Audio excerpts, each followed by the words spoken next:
All right, so today we have arms and shoulders. I actually have added in an eighth day to the cycle. I've talked about it before, but pretty much day one and day seven of the routine are both leg days. So sometimes it ends up to where when I finish up the round, I don't have like a rest day between, or it's just like a jiu-jitsu day, and then I'm ready to come back to the gym. I don't want to hit I'm trying not to hit legs back to back like that. It's not that big of a deal. I guess I could just always take an extra rest there. But on the times that I don't want to, I'd like to have a gym day that I can go and I don't have to worry about uh, not recovering and not feeling 100%. So what I'm doing is I'm adding in the eighth day. It's an arm and shoulder day. That way, like this week, it fell on to where I finished my day seven, had jiu-jitsu, and the next day was supposed to be my day one, which is legs. And they kind of like butt heads because day seven is a back squat day, as we saw, and then day one is a zercher squat and stuff like that. So it just doesn't chive. So I'm adding the eighth day, which is going to be today, which is the arms and shoulders. Should be pretty good. I've already wanted to add an arms and like direct arm day in, so it'll work.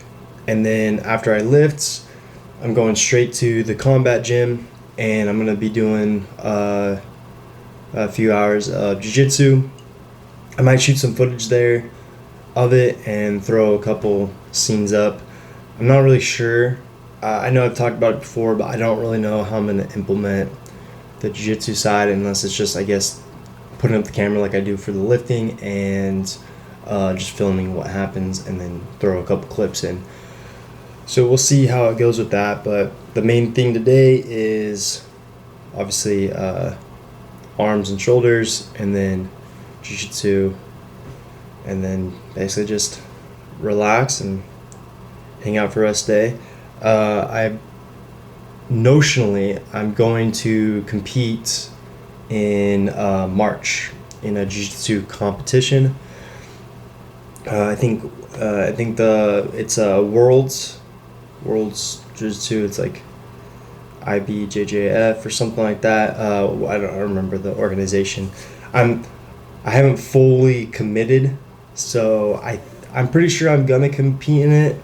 There's a few guys from my gym that want to as well, so I think it'd be kind of cool to all do that. Like I said, I haven't fully committed, so we'll see.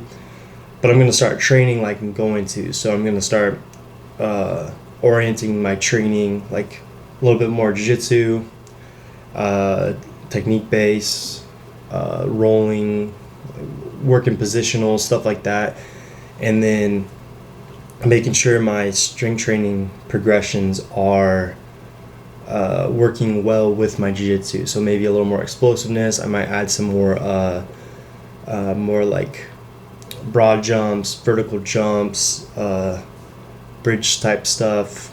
I'll be doing more drills at the gym. Just kind of building up the explosiveness, and then also we're gonna just keep ramping up the strength, because that's regardless gonna pay off in sport and for my normal goals. So training will almost stay the same, following the same thing, but I'm just gonna add a little bit different explosive techniques, like you can really work it if you control take the bench press, you control the negative, the descent, and then kind of power up. You might already train like that in general, which is good. It's not bad to work the explosiveness, the power part of movements. So I'm gonna do more of that in like my main lifts, and then I'm going to, like, for the arms, shoulders, and then like the like kind of like the smaller pieces, and then like the hips, anything for control or that helps with submissions or transferring positions in jiu-jitsu, like like the hip area, your knee, the arms, the shoulders, the neck. I'm going to start adding a little bit more volume in.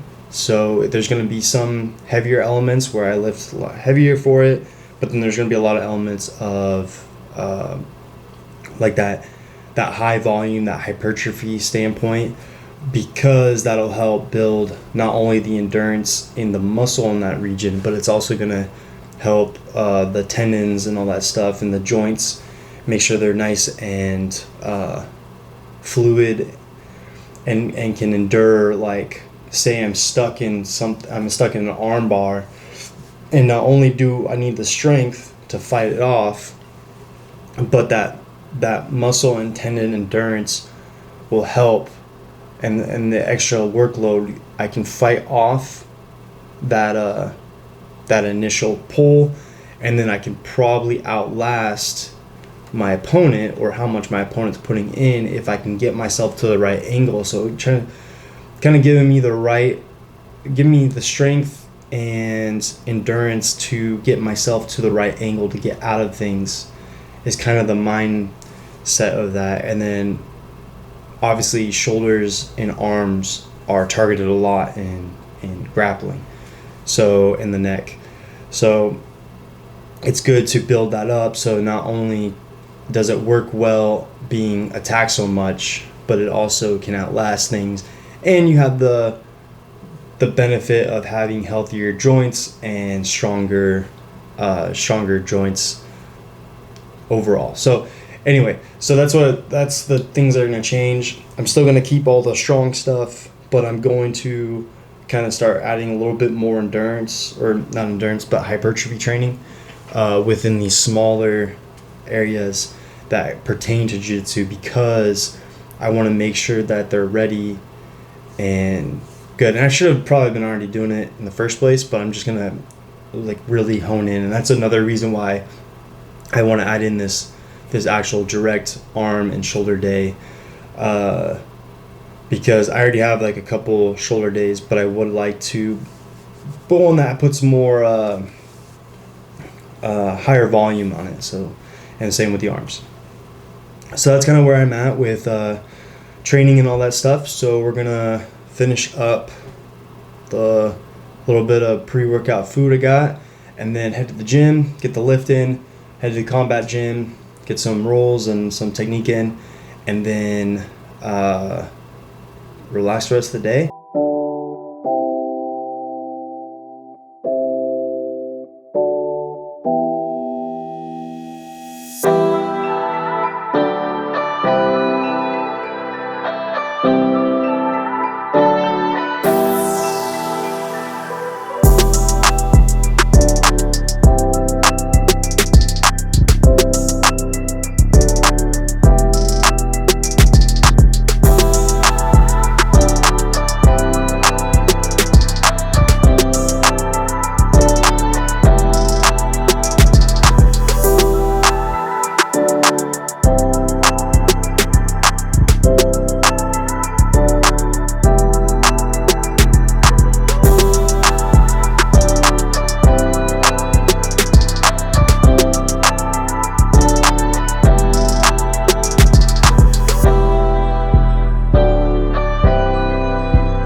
solid arm day.